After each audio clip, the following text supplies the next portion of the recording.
अभिवादन है इस व्याख्यान में आपका।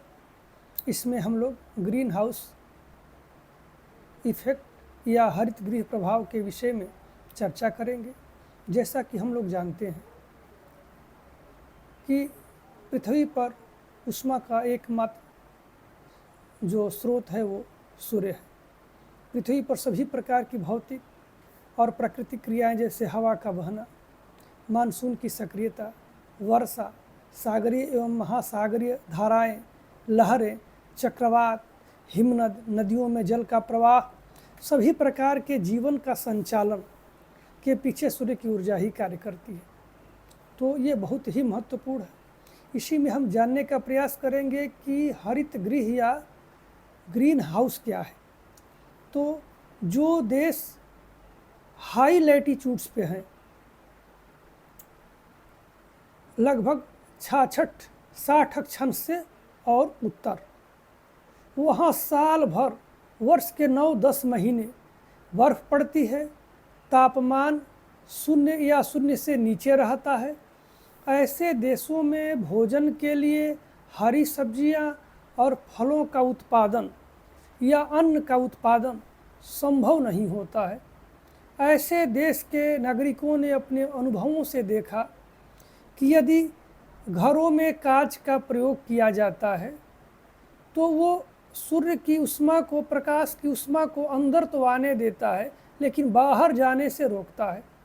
इसी अनुभव के आधार पर उन लोगों ने ग्रीन हाउस का निर्माण किए, जिसकी छतें कांच या शीशे की या पारदर्शी पदार्थ की बनी रहती है, जिसे पॉलीथीन है, इसकी बनी रहती है, जो बाहर से जो कि तापमान बाहर बहुत कम होता है लेकिन वो प्रकाश की किरणें जिनमें कुछ ऊष्मा रहती है उसको वो अंदर आने देती है, और जब अंदर आ जाती है ऊष्मा तो उसको बाहर जाने से वो पॉली हाउस या कांच का घर या शीशे का घर, जिसको हम ग्रीन हाउस कहते हैं, रोकती है। इस प्रकार उस हरित गृह के अंदर इतना तापमान बढ़ जाता है कि वहाँ पर हरी सब्जियों का और फलों का खेती करना मुमकिन हो जाता है। तो उसमें वहाँ के लोग अपने लिए फल और सब्जियाँ उत्पादन करते हैं, तो उसको ग्रीन हाउस कहा जाता था। और ग्रीन हाउस इसलिए कहा जाता था कि उसके अंदर फल सब्जी का उत्पादन होता था और उस घर का जो प्रभाव था कि बाहर तापमान शून्य से नीचे है लेकिन उसके अंदर तापमान उससे अधिक या सामान्य है। तो जैसा कि अभी हम बात कर रहे थे कि सूर्य ही ऊष्मा का स्रोत है। सूर्य से हर प्रकार की किरणें निकलती हैं, जैसे आपकी परावैगनी किरणें निकलती हैं, दृश्य प्रकाश निकलती है जिससे कि हम लोग देखते हैं, जिसमें 7 रंगें होती हैं।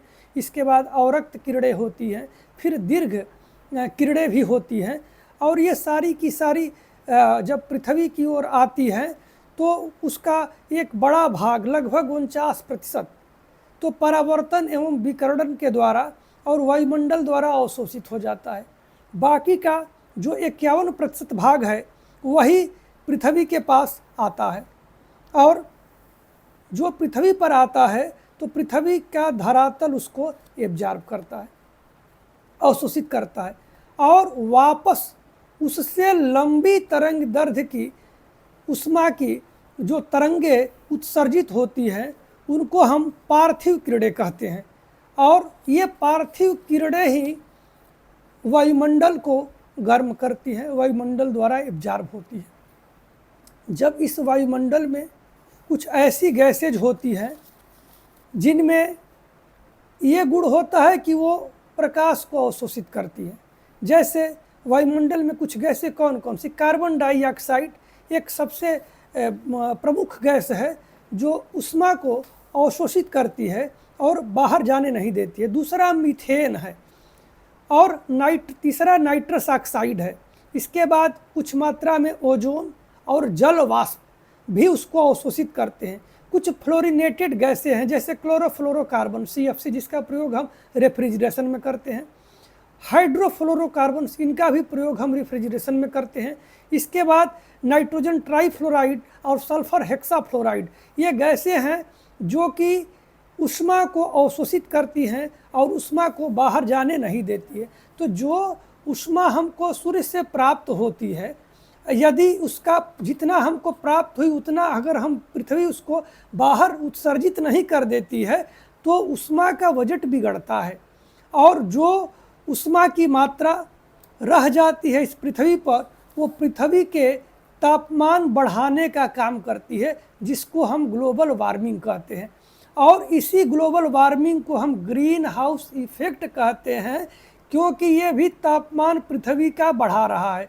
और जो गैसें अभी जिनका मैंने नाम लिया, CO2, N2O, CFC, HFC, ozone, जल वाष्प और नाइट्रोजन ट्राइफ्लोराइड और सल्फर हेक्साफ्लोराइड, ये गैसें ग्रीन हाउस गैसेज कहलाती हैं।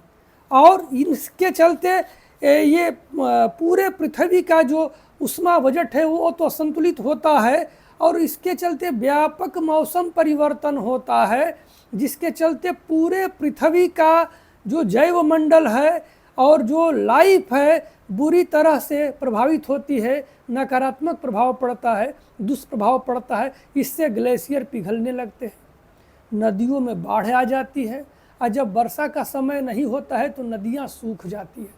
तो ये जल संकट उत्पन्न कर रहा है, बाढ़ के रूप में भी और जल के अभाव के रूप में भी। इसके बाद जब समुद्रों का तापमान बढ़ता है तो बड़े लेवल पे टाइफून्स, हरिकेन्स जैसे चक्रवात बनते हैं, जो व्यापक जनहानि और धन हानि करने का कारण बनते हैं। और जब जो ध्रुवों पर हमारे बर्फ़ के बड़े बड़े हिमखंड हैं, जैसे अंटार्कटिका पर और कुछ आर्कटिक रीजन में, ये पिघलते हैं जब, तो जो लो लैंड समुद्र से थोड़े ही ऊंचे जगह से मालदीव है या लक्षद्वीप के कुछ भाग हैं या ऐसे बहुत से देश हैं, वहाँ पर समुद्र तल जब बढ़ेगा तो उनका देश का अस्तित्व ही संकट में आ जाएगा। तो वैसे देशों में एक बहुत बड़ा संकट है कि समुद्र का अगर लेवल बढ़ेगा तो वो देश ही इस पृथ्वी से ख़त्म हो जाएंगे, जो इस समय बहुत ही खूबसूरत और बड़े ही टूरिंग स्पॉट के रूप में जाने जाते हैं, उनका अस्तित्व खतरे में पड़ जाएगा। इसके बाद अचानक से बरसातें होती हैं, जिसके चलते बाढ़ आ जाते हैं। पृथ्वी का जब तापमान बढ़ेगा तो जंगलों में आग लगने की घटनाएं बड़े व्यापक स्तर पर होंगी, और बहुत मात्रा में जंगल ख़त्म हो जाएंगे, और उल्टे कार्बन डाइऑक्साइड का और अधिक उत्सर्जन होगा जंगलों के जलने से। फिर नदियाँ सूख जाएंगी। मौसम अपने समय पे जो आना होता है, जिसे हमारे यहाँ घाघ की कहावतें हैं, वो भी धीरे धीरे फेल होने लगती हैं, क्योंकि मौसम अपने समय से या तो आगे आ जाता है या तो सड़क के पीछे चला जाता है।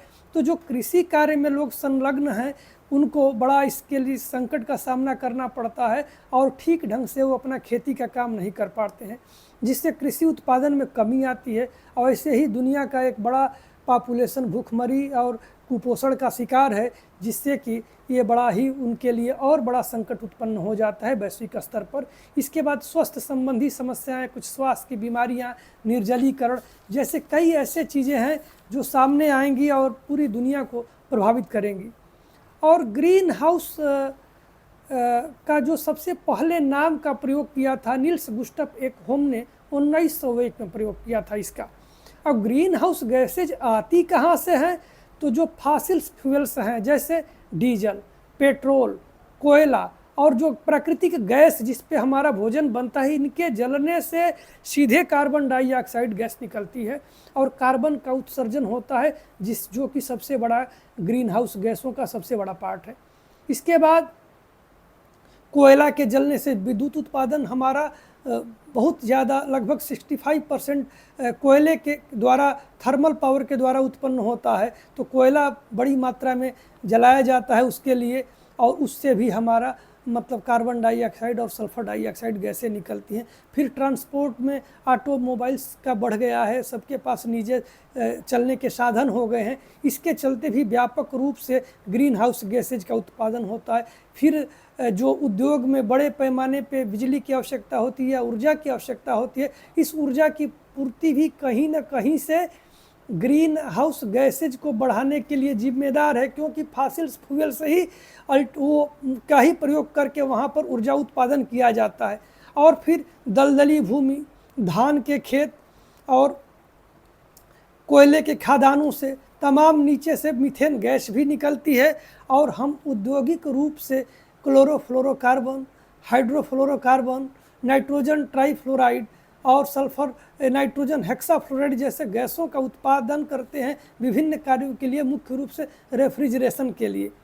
तो ऐसे में ये चीज़ें भी कहीं न कहीं ग्रीन हाउस को बढ़ा रही है। अब हम चाहें तो यूज करें रिन्यूएबल एनर्जी के रिसोर्सेज को, जैसे हम हाइड्रो पावर का इस्तेमाल करें, सोलर पावर का इस्तेमाल करें या विंड पावर का इस्तेमाल करें, या समुद्री तरंगों से जो ऊर्जा पैदा होती है उसका हम इस्तेमाल करें, या ऊर्जा के जो हमारा खर्च है उसको कम करें, सार्वजनिक साधन का इस्तेमाल करें चलने फिरने के लिए, कोशिश करें कि जो रिसोर्सेज है उनका कम से कम हम उपयोग करें और किसी स्तर पर हम उसका दुरुपयोग ना करें।